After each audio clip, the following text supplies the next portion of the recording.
Welcome back to the deep dive. Today we are tackling some really small words, tiny words in English that honestly cause some of the biggest headaches for Oh, learners. absolutely. We're diving into in, on, and at. Exactly. We've gone through a stack of your sources, lots of everyday English guides, some practice quizzes, things like that, and they all circle around this same confusing territory. And these prepositions, they're like the GPS of English, Hmm. right? Tiny, but they tell you where things are. And if you've ever, frozen up wondering, is it in the office or at the office? Or, yeah, am I in the train or on the train? That's a classic one. Then this deep dive is definitely for you. So our mission today isn't just to give textbook definitions. I mean, those are often too simple, right? Right. We want to pull out the core rules, yes, but more importantly, get into those subtle differences, the things that really separate someone who gets the meaning from someone who's just, well, guessing. It's about understanding the underlying logic, not just memorizing exceptions. Okay, let's unpack this. Let's start with maybe the most basic ideas, enclosure and surface. Containers first. Exactly. Let's start with in. In is really all about being inside something, bounded space, Yeah. contained within a volume. Right. Like if you can picture pouring water in a cup or putting Tories in a box, shutting the lid, that's usually in. That's the core concept. I mean, right now I'm in my chair. Which is in your room. Yeah. Same here. My water bottle has water in it. It's that concrete image the sources really push, especially for beginners. Your keys, your phone, maybe, lunch, probably in your bag, coffee in the mug. That's the foundation. Okay, so if in is about being inside, contained, then it must be the opposite, sort of. It's about the outside. More specifically, about surface contact. Mm-hmm. Resting on something, touching its surface, not necessarily inside, just touching. Like my phone is on the desk right now. If the cat jumps up, she's on the desk too. Exactly. Yeah. And it works for flat surfaces like tables, but also vertical ones, which sometimes trips people up. Ah, yeah. Like a picture isn't in the wall, it's on the wall. A clock is on the wall. Right. It's attached to the surface. Thinking of on as touching a surface instead of just on top of really helped me. And that works for clothes too, right? We wear them on our bodies. Precisely. A sweater on you, a hat on your head, shoes on your feet. It's adhering to your body surface. Okay, inside, on for surface. Seems clear enough so far. But what's fascinating here is how these two, enclosure and surface, start to, well, interact, Mhm. especially with transportation. This is where you see the first common Oh, mistakes. right. The famous car versus bus problem, we say in the car. Okay, that fits the enclosure rule. Small space, you're inside. Yep. But then it switches. We say on the bus, on the train, on a plane. Why? They're enclosed too. Well, the sources suggest thinking about how you use the vehicle, a car or maybe a taxi. It's a small, private space. You get in, you sit down, you stay put. You're contained. Okay. But a bus, a train, a plane, even a ship, they're larger, public. Crucially, you can often stand up, walk around. So you're treating the floor of the bus or train like a surface you can walk on, like being on the deck of a ship. Exactly. It's conceptually treated as a platform, a navigable surface.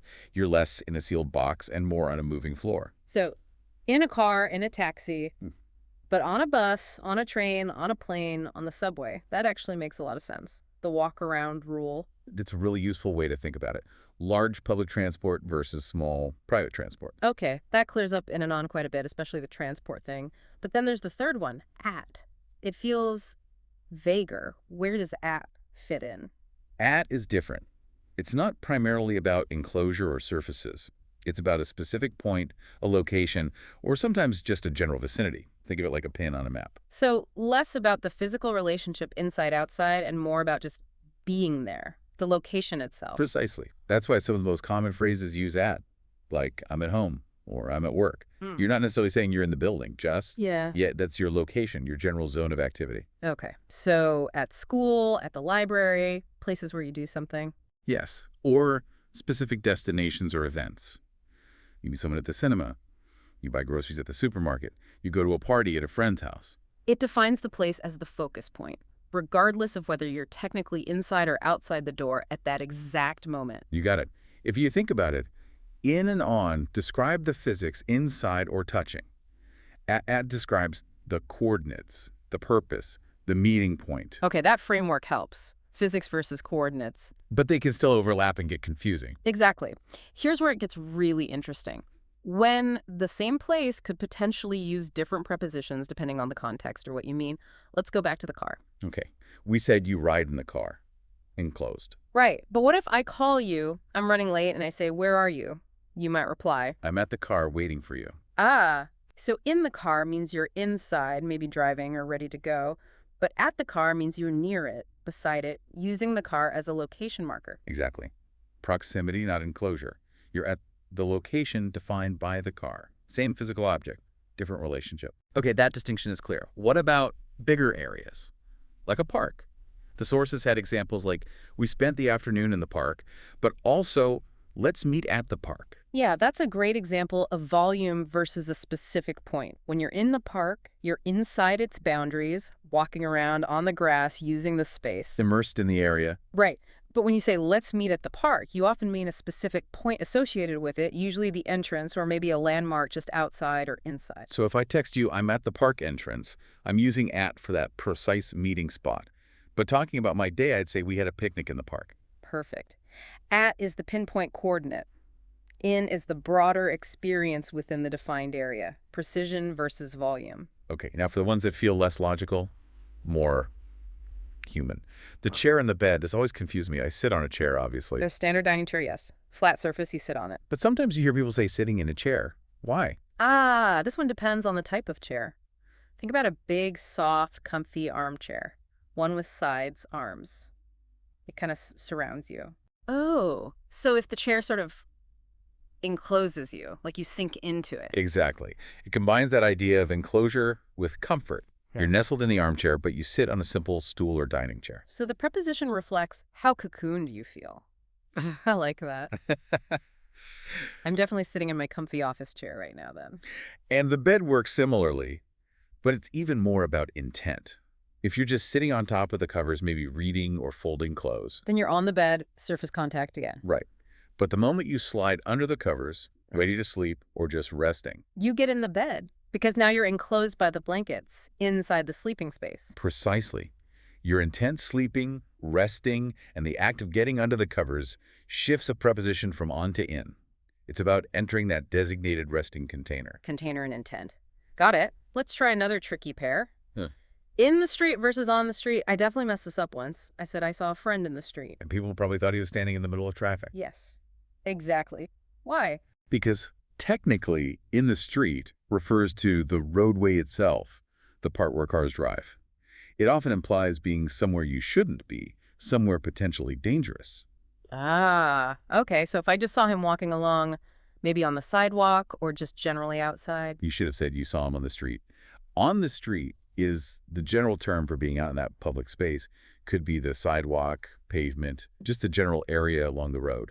It treats the whole environment as the surface you're on, whereas in specifies the dangerous bit between the curbs. Wow, okay. A subtle but important safety distinction almost. And does something similar happen with rooms, like the kitchen? If I'm cooking, I'm in the kitchen, right? Inside the room. Definitely. You're performing the room's main function inside its walls. But what if I'm having people over and someone asks where the drinks are?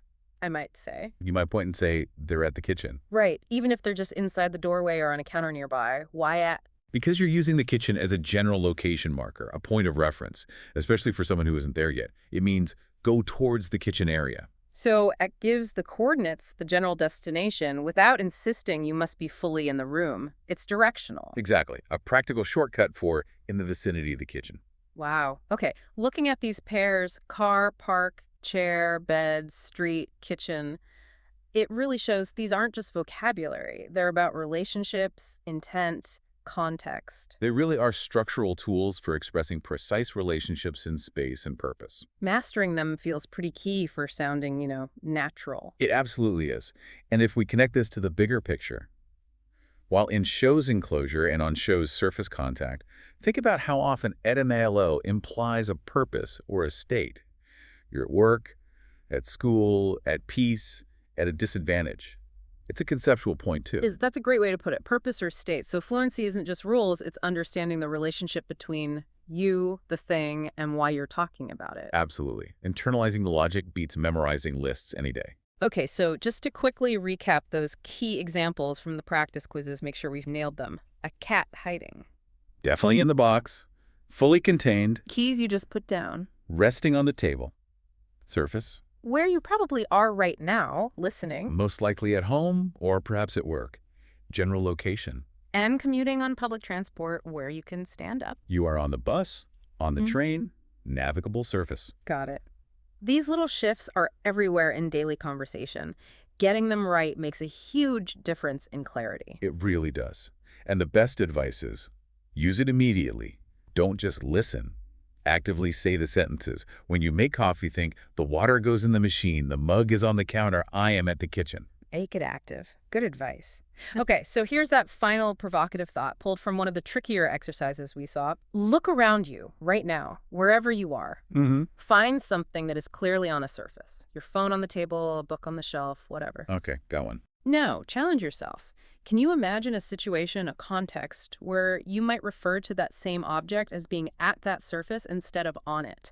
What would need to change in the scenario or your intention to switch from on to at? Ooh, that's a good one. Thinking about that switch, that change in perspective, that's where the deeper understanding really clicks. Exactly. Something to mull over.